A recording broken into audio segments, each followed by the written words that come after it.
দুই জিনিসে মানুষের মর্যাদা। এক হলো ঈমান। ঈমান যার নাই তার কোনো দাম নেই, তার কোনো মর্যাদা নেই। কোরআনুল কারীমের মধ্যে আল্লাহ তাআলা বলছে কাদ আফলাহাল মুমিনুন, কাদ আফলাহাল মুমিনুন। আল্লাহ বলেন যারা ঈমানওয়ালা তারা কামিয়াব। তাহলে কামিয়াব কে বলেন? সফল কে বলেন? কাদ আফলাহ। কোরআনুল কারীমে আল্লাহ তাআলা বলছেন ফামান যুহজিহা আনিন নার ওয়া উদখিলাল জান্নাহ ফাকাদ ফাজা। আল্লাহ বলেন যাকে জাহান্নাম থেকে মুক্তি দেয়া হলো এবং জান্নাতে প্রবেশ করানো হলো, ফাকাদ ফাজা, সে কামিয়াব হলো। আর জান্নাতে যাওয়ার জন্য ঈমানবিহীন কোন সুরত নেই। জান্নাতে যাওয়ার জন্য মূল শর্ত ঈমান। ঈমানবিহীন জান্নাতে যাওয়ার কোনো সুযোগ নাই। কোরআনুল কারীম আল্লাহ তাআলা যত আমলের কথা বলছে সব আমলের মানদণ্ড ঈমানকে নির্ধারণ করছে। আগে ঈমান চাই, এরপরে সেজদা চাই, এরপরে রুকু, এরপরে নামাজ, বন্দেগী, সবকিছু আগে ঈমান। কোরআনুল কারীমের মধ্যে আছে ইলাইহি ইয়াসআদুল কালিমুত তাইয়্যিব ওয়াল আমালুস সালিহু ইয়ারফাউহু। আল্লাহ বলেন বান্দার প্রথম ঈমান আল্লাহর কাছে উপরে ওঠে, এরপরে যত নেক আমল করে ওই উপরে উঠা ঈমান আরো উঠতে উপরের দিকে উঠতে থাকে। বলে আমালুস সালিহ ইয়ারফাউহু, প্রতিটা নেক আমল ঈমানকে আরো বাড়ায়, ঈমানকে আরো উঁচা করে, ঈমানকে আরো বুলন্দ করে। কিন্তু প্রথম আগে ঈমান জমা হয়। প্রথম কি জমা হয়? এজন্য হযরত এটা বুঝাইছেন। এজন্য পৃথিবীর সমস্ত কাফের, বেঈমান, মুশরিক, ইহুদি, খ্রিস্টান, হিন্দু, বৌদ্ধ, নাস্তিক, মুরতাদ অথবা মুসলমান পরিচয়ধারী কিন্তু ঈমান নাই, এ সব ব্যর্থ। এরা সব ব্যর্থ, এরা সব বিফল, এরা সব বিফল। এদের আসলেই কোনো সফলতা নাই। তামাম পৃথিবী ভোগ করা, এটার মধ্যে কোনো কামিয়াবি নাই। হুজুর এতক্ষণ বুঝাইছেন শক্তির বিবেচনায় হাতি আমাদের চাইতে অনেক মজবুত। আমরা এটাও পড়ছি যে গবেষকদের কথা হলো একটা হাতি প্রতিদিন কমপক্ষে 250 কেজি খাবার খায়, 90 লিটার পানি খায়। তাইলে একজন মানুষের পক্ষে সম্ভব?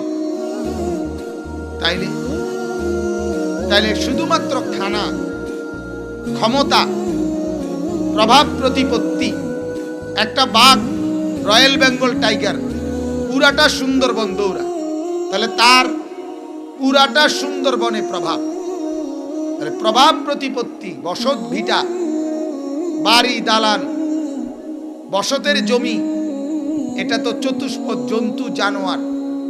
আমি তো বলি পদ্মা নদীর ইলিশ মাছ, তার বসত, তার এরিয়া আমরার সবচেয়ে বড় ধনীর বসত ভিটার চাইতে বেশি।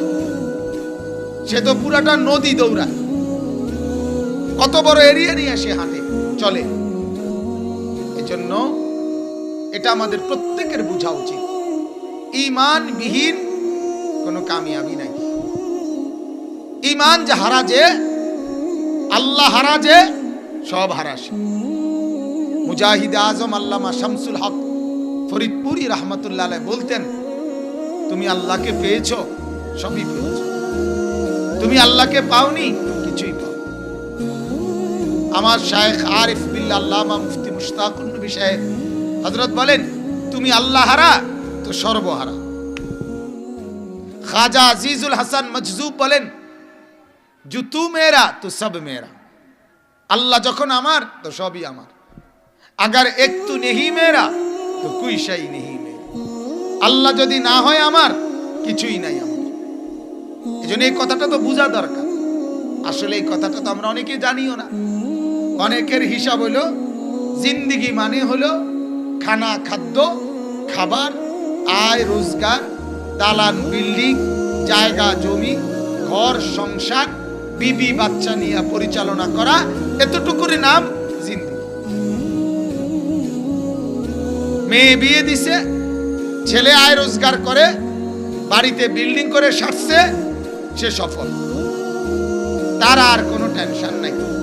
এই জন্য যেই বুড়া মিয়ার জিফুত কামাই রোজগারি করে বা মেয়ে বিয়ে দিয়ে ফেলছে, ছেলেরাও রোজগার করে, বাড়িতে বিল্ডিং করছে, অন্য মানুষ তখন তারে বলে আজ এটা আমনে সেরে গেছে, আমনের আর কিটা। তাইলে বোঝা গেল উনি ওই বিল্ডিং আর ওই মেয়ের বিয়ে আর ওই ছেলের বিদেশ টাকা রোজগার এটাকেই মনে করছে কামিয়াবি। অথচ আল্লাহ পাক রব্বুল আলামিন বলেন এটার মধ্যে কামিয়াবি না। কামিয়াবি হচ্ছে ঈমানের মধ্যে, কামিয়াবি হচ্ছে আল্লাহ তাআলার গোলামির মধ্যে। এজন্য আমিও হুজুরের এই কথায় আপনাদেরকে কথা মনে করাই দিলাম। আমার ভাই, ঈমান যার ছুটে যায় সে ব্যর্থ। সারা পৃথিবী যদি তার অর্জনও হয় কিছুই না, কারণ ন্যূনতম ঈমানের দাম 10টা দুনিয়া বরাবর জান্নাত। এক জাররা, এক সরিষার দানা, মিসকাল হাববাতিন মিন খারদাল, এক সরিষার দানা পরিমাণ ঈমানের কদর 10টা দুনিয়া বরাবর জান্নাত।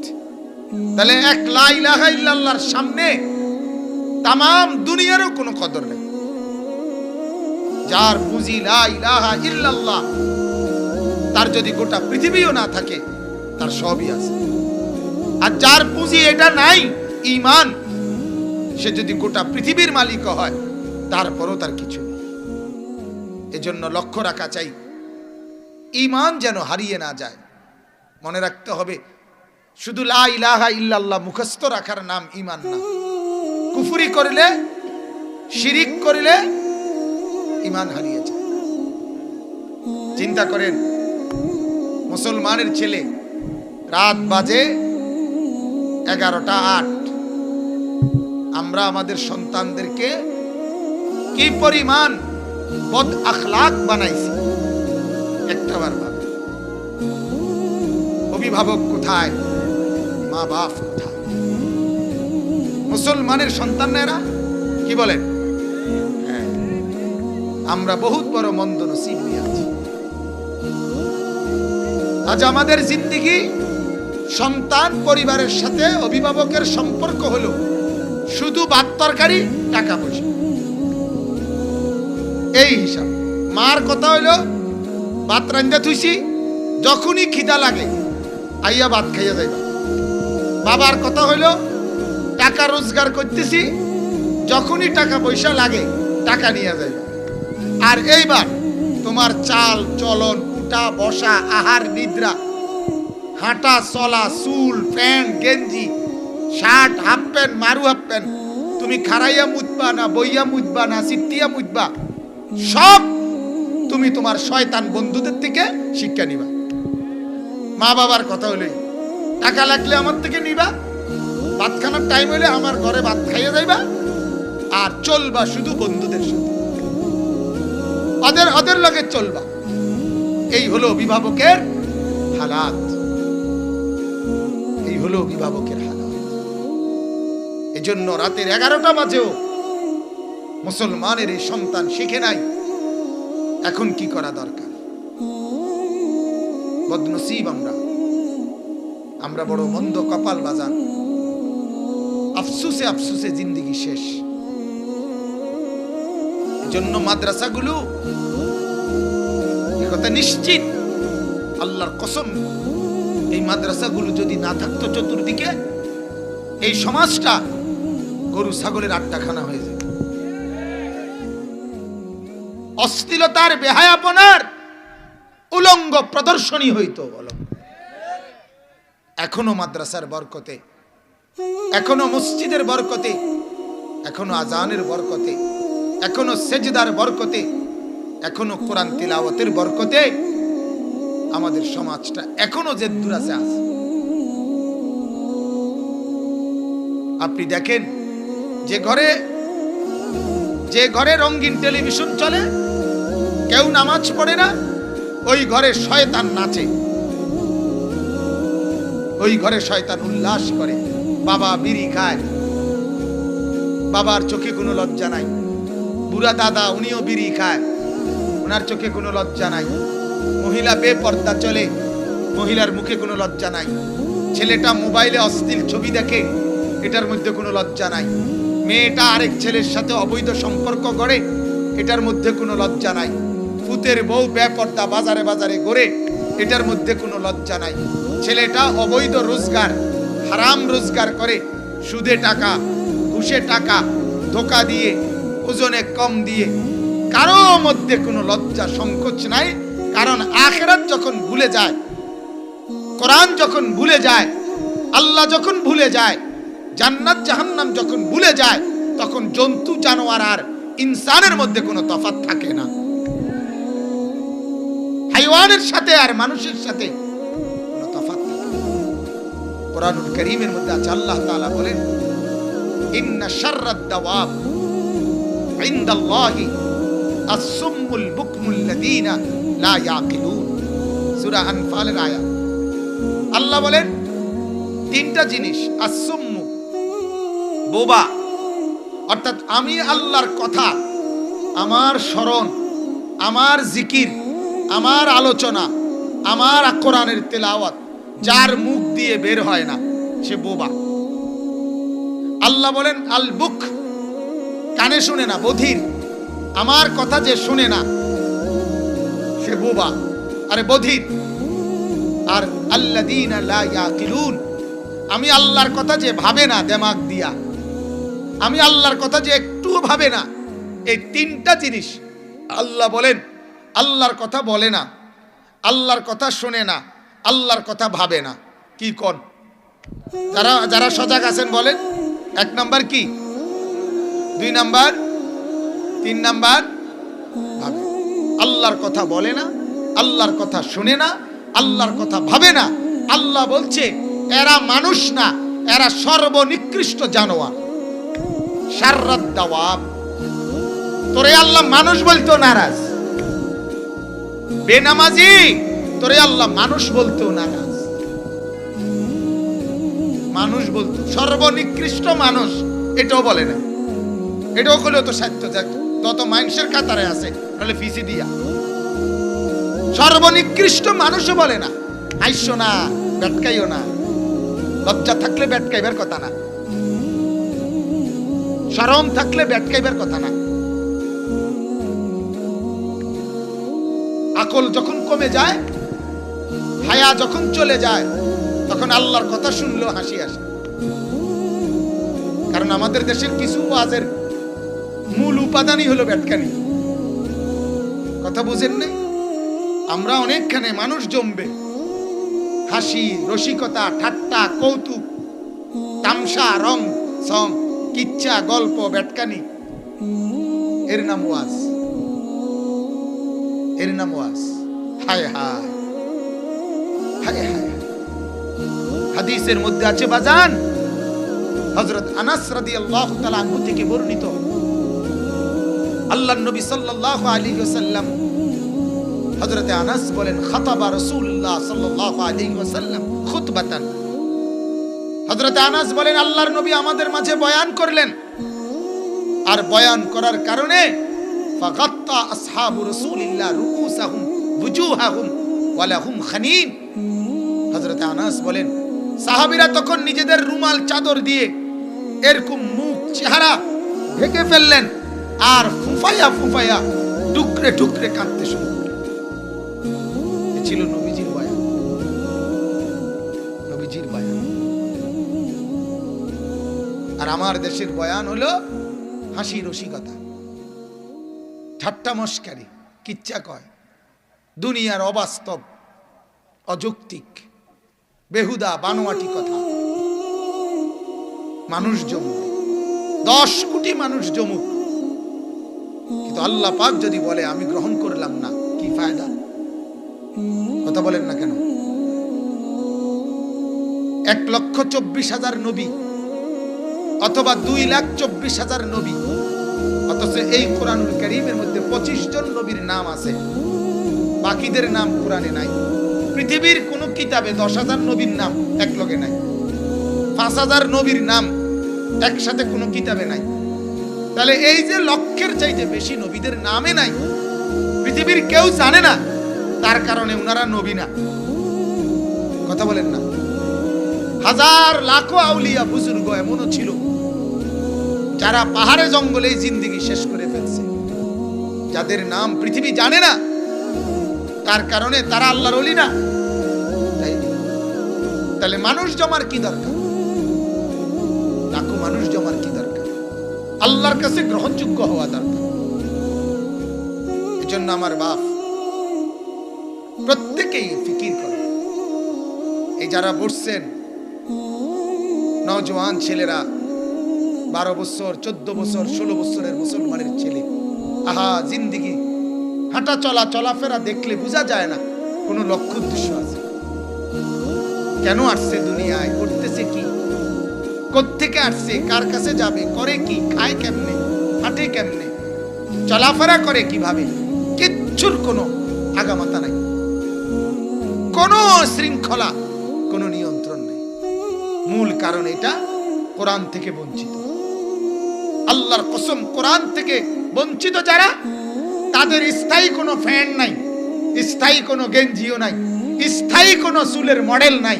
আমরা যারা মাদ্রাসায় পড়ি, আমরা মাদ্রাসা 100 বছর পরেও আমগো ডিজাইন একই রকম এবং আগামীতেও একই রকম। আমরা একই আছি, একই থাকবো ইনশাআল্লাহ। আমরা 13 কিসিমের চুল বদলাই না। আমরা একবার সিবা ফ্যান, একবার ডোলা ফ্যান, একবার মারুয়া প্যান্ট, একবার সিবা ফ্যান, এত রং তামসা আমরা করি না, না আমরা করি না। এটা মাদ্রাসার বৈশিষ্ট্য। আমি সব সময় বলি, মাদ্রাসা আলহামদুলিল্লাহ, মাদ্রাসা শুধু পড়ালেখা শিখায় না, মাদ্রাসা জিন্দেগি শিখায়, জীবন শিখায়, জীবন। কোরআনুল কারীম আল্লাহ বলছে, ইয়া আইয়ুহাল্লাযীনা আমানুস্তাজীবু লিল্লাহি ওয়া লির-রাসূলি ইযা দাআকুম লিমা ইউহয়িকুম। আল্লাহ বলে, ও ঈমানদার, আল্লাহর ডাকে সাড়া দাও, রাসূলের ডাকে সাড়া দাও, মানে কোরআন সুন্নাহ গ্রহণ করে নাও। লিমা ইউহয়িকুম, যদি কোরআন আর সুন্নাহ গ্রহণ করে নাও তাহলে জীবন পাবে। কি পাবে বলেন? হায়াত, হায়াত। এজন্য আমরা মাদ্রাসা জীবন গড়ি। আমরা 6 বছরের বাচ্চা, মাদ্রাসার বরকতে বাচ্চা চ্যালেঞ্জ করলাম, মাদ্রাসার 6 বছরের বাচ্চা দাঁড়াইয়া মতে না। মাদ্রাসা শুধু বাচ্চাকে আলিফ বাতাসা শিখায় না, বসে পেশাব করতে হয় এটা শিখায়, টয়লেট পেপার ব্যবহার করতে হয় এটা শিখায়, পানি খরচ করতে হয় এটা শিখায়। মাদ্রাসা বাংলা পড়াক আর আরবি পড়াক, ওযু ছাড়া বাচ্চারে পড়াত বসতে দেয় না। কথা বুঝেন নাই? এটা আমাদের মাদ্রাসার বৈশিষ্ট্য। আমরা গর্ব করে বললাম, আমরা চ্যালেঞ্জ করে বললাম, আর আমরা নিজের চোখে বহুবার দেখছি 18 বছরের 20 বছরের দামরা খারাইয়া মতে, অথচ অনেক কিছু জানে না। কিসে? কিরে বেটা, তুই না বাংলা পড়ছো, অঙ্ক, পদার্থ, জীববিজ্ঞান, রসায়ন বিজ্ঞান, এত ফরা ফইরা কেমনে মুতন লাগে এইটাও জানো না? হ্যাঁ, মুতার পদ্ধতিটাও তো কইতারো না, কেমনে পেশাব করে এটাও তো কইতারো না। এটা মন্দ কপাল কিনা বলেন না কেন? অতএব মাদ্রাসা তালিমও দেয়, তারবিয়তও দেয়। মাদ্রাসা পড়াও শিখায়, মাদ্রাসা জীবনও শিখায়। বলেন আলহামদুলিল্লাহ। হাঁটা চলা, উঠা বসা, আহার নিদ্রা, সকাল দুপুর রাত, ঘর বাড়ি পরিবার ফ্যামিলি সবকিছু গড়ে দেয়, সবকিছু গড়ে দেয়। বলেন আলহামদুলিল্লাহ। আখলাক শিখায় দেয়। আমরা তো প্রায় বলি এ কথা, সারা বাংলাদেশের থানাগুলোতে চোর ডাকাত সন্ত্রাসী চাঁদাবাজি, গাঁজাখোর, ফেন্সিখোর, বাবাখোর, ডাইলখোর, মদ্যপ, জিনাকার, ব্যভিচারীদের নামের লিস্টি থাকে থানাতে। থানার যেগুলো থাকে লিস্টি, মোস্ট ওয়ান্টেড যেগুলো, এদের নাম দাম থাকে। এগুলো প্রকাশ করা হোক আগামীকাল। আপনারা দেখেন সারা বাংলাদেশে মাদ্রাসার নিয়মতান্ত্রিক পড়ালেখা করে আলেম হইছে, কোরআন সুন্নাহর ইলম শিখছে, এমন আছে কয়জন? খোঁজ নেন, আপনার নিকটস্থ থানায় খোঁজ নেন, দেখেন আপনি। বলেন আলহামদুলিল্লাহ। এজন্য হুজুর যে এতক্ষণ বলল নূরে মদিনা, মানে মদিনার ইলম, মদিনার নূর সবচেয়ে বড় মদিনার ইলম, আর মদিনার ইলম মাদ্রাসায় বিতরণ হয়। বলেন আলহামদুলিল্লাহ। রাসূলুল্লাহর ইলম বিতরণ হয়। এজন্য কোরআন থেকে যারা বঞ্চিত, আল্লাহ থেকে যারা বঞ্চিত, ঈমান থেকে যারা বঞ্চিত, ইলম থেকে যারা বঞ্চিত, তারা আসলেই বঞ্চিত। তারা আসলেই বঞ্চিত, তারা আসলেই কিছু পেল না, তারা আসলেই কোনো অর্জন হলো না। আল্লাহ আমাদেরকে মাফ করে দেন, আল্লাহ আমাদেরকে বুঝ দান করেন।